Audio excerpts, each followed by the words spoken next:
câu rồi.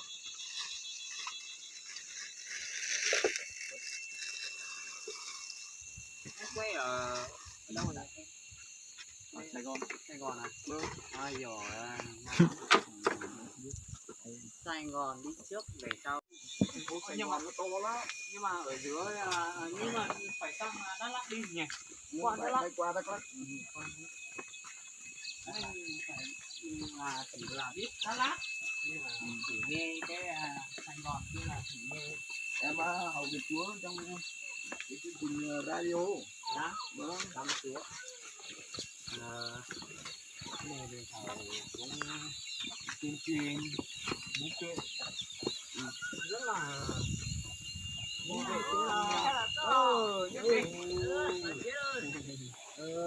nhớ chế à? Nếu nhớ lúc chế luôn linh sư. Chế luôn linh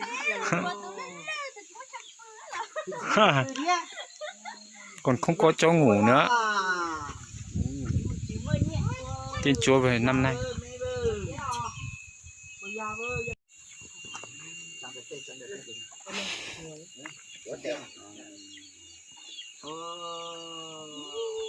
Vào nhà đấy, vào nhà thăm nhà chồng cuốn nhà các cái Sài Gòn tuột.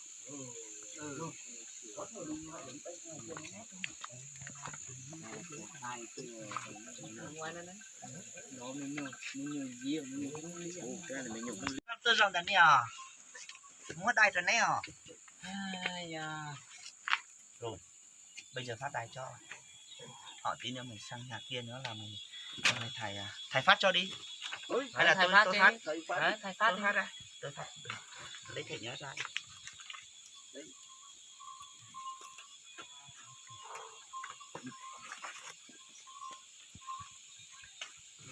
Chụp hình nhá. Chụp phát ảnh đi. Thôi đi nữa. Nói giờ ít lúc đai đó. Ít lúc đai cho mình thỉnh mốt rồi nè, kia rồi nè. Cho mình bắt chít ra đúng đó. Liệu thì sẽ thật tiền mùa thì mua xí hạ. Để nếu một cái đó mốt rồi nè nó nạ kia. Khi càng chẳng tiền nữa hả. Cái làm tôi cho nó. Nè, vừa luôn là có. Có vừa luôn mà.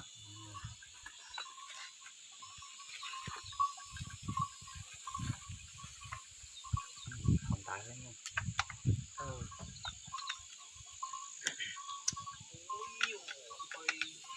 Thế tụi cứ nên có tua rồi tua này nhiều có tua à.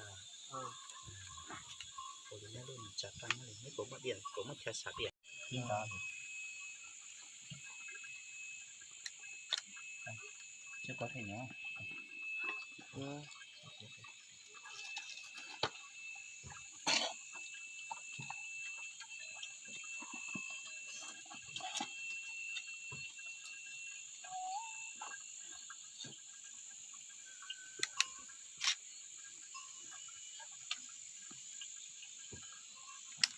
Khán này xí giờ thì mình ra tàu đục tàu tê nữa. Mẹ chả sao. Khi ở khăn đầy xí.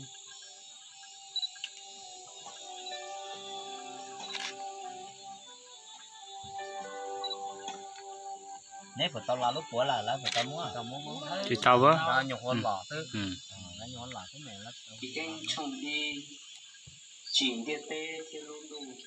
Con để giờ mình qua chiếc xa lúa rồi thì nó có chiếc khí xịt tàu ai Ai chanh lô thì bố chồng có làm cái cái cuốn táo sách của ở nó đâu nhỉ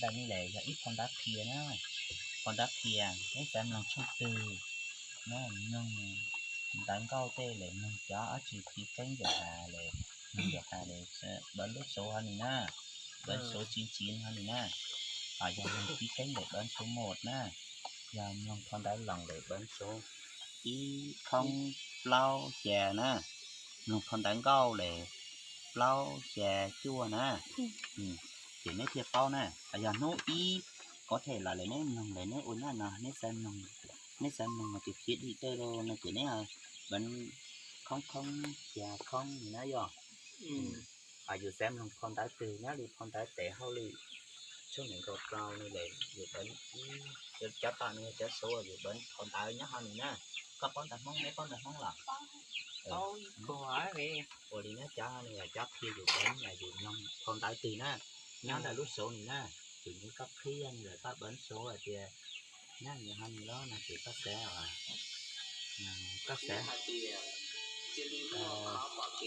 có sẽ lần nữa thì hơn đi sự chuyện đó và chỉ早些还没到他把给打，也那今天摸他把给改改的，他长路。 các xem là con đá chi xì là các ấn alo sự y alo sự y alo sự gì số tròn ấn sẽ sai cái lò á thì nhớ họ đi trên alo sự y để nhá y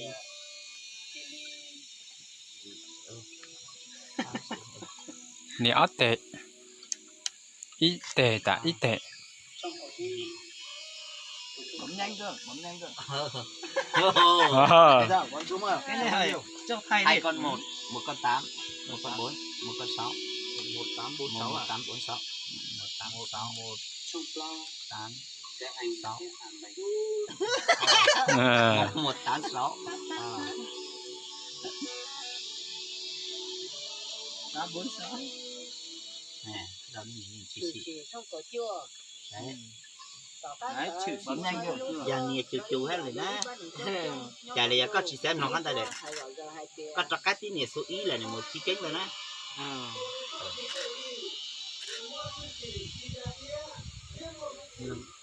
nương cá có này để nương cá nó kiến trình và chữ thiệp pháo nữa nấy của là nấy ba lô cũ là lô cũ nhiều chỉ tàu pháo có này để khi cái tanh mà tôi tặng tại vì cái rồi nó làm tôi lại nhé vừa cái nữa tôi chả để sạch nó chỉ con tay nó nấy xem nhớ tươi là nhé khi con tay nó mua con này cái này mình kia cái mình nó sẽ đứa ổ sọt này nữa chẳng cái tôi chỉ mua chỉ để tôi chuyển lên ra giải chuyển lên nó này bạn chẳng phát trí này là ra con đã tôi trắng này cá này có kiện chẳng xưa trồng bầu chỉ ở chả nét quà nếu hơn nét còn thiếu làm đâu có chế thì bao nông ấy cái lò nó nó chỉ hết rồi nó như ua đi chỉ ua giờ cái không nên mình đã phải ua nét cả nét ua ăn đâu cũng kì con gì chắc thế này lá mới chế tôi giờ dọn đây là chỉ nó thè là bớt thè hết rồi đã còn xa thì con nét ua chế ha lá thì anh cái tiếng cái của nhà tao lúc luôn đi cò cái số thì là không nhanh nhanh không là những bên này cái tóc thì những bây giờ nhà tao thì cái tao cá chỉ tao không là cái cá tao thì là cái cá gì thì là cái gì rồi liền thà rồi liền nó giờ hoa đưa chủ học cá là chị cái tôi chùa nó chỉ ít của tôi học kế xin ha tôi chào tôi say rồi mà là chúng tôi ta tôi trở nên kia thì mà ăn chuyến đồng mà ồ hẹn nhá mình một cái tàu nữa tôi máu của sống nó mới nương tàu nó đấy sống nó hay là tuồng cho nó về trốn về nó một của rồi mà của nhưng mà thế mà lúa thế đó chứ rồi ta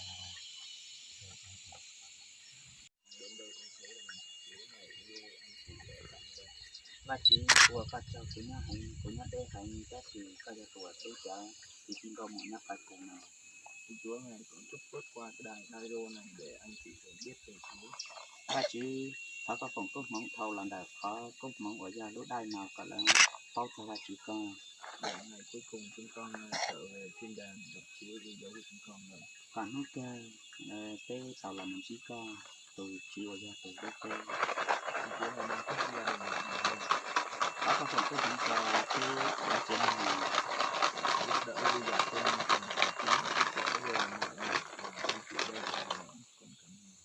và chỉ có các phòng quốc hóa họ làm cái tên nhân chia thì tê dạo cái những cái nhiệt gì khởi chủ bằng cái cao dài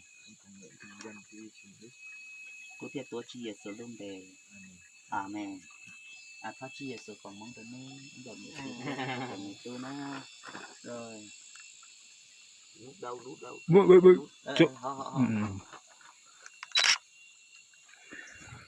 đây nhìn đây cái đây rồi đi vào bên kia ăn kẹo đi đấy để ông cho kẹo cho đi không muốn lát tết mà tàn đi rồi để tí mất chả coi rồi 4 tuổi mua hai mươi cho cho bò mua để mình quay sang bao tuổi rồi hả bao nhiêu tuổi? 22 tuổi. Trẻ. 2 tuổi có 2 đứa con. Ây giời. Này này nữa. Mới cho lon nha là cha. Đó là nhá. Như thế nó có nhá chế gì đó. Nhớ về. cầu nguyện ở cái nhà này nhé. Ừ.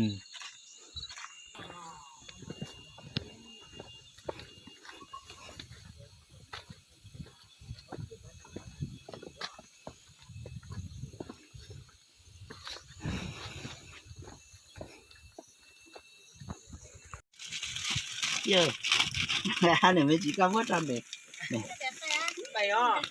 Bày đó. để tải cái chắc tao mình chỉ là nhát thôi nó này để cho ăn Bye bye. thế mù nè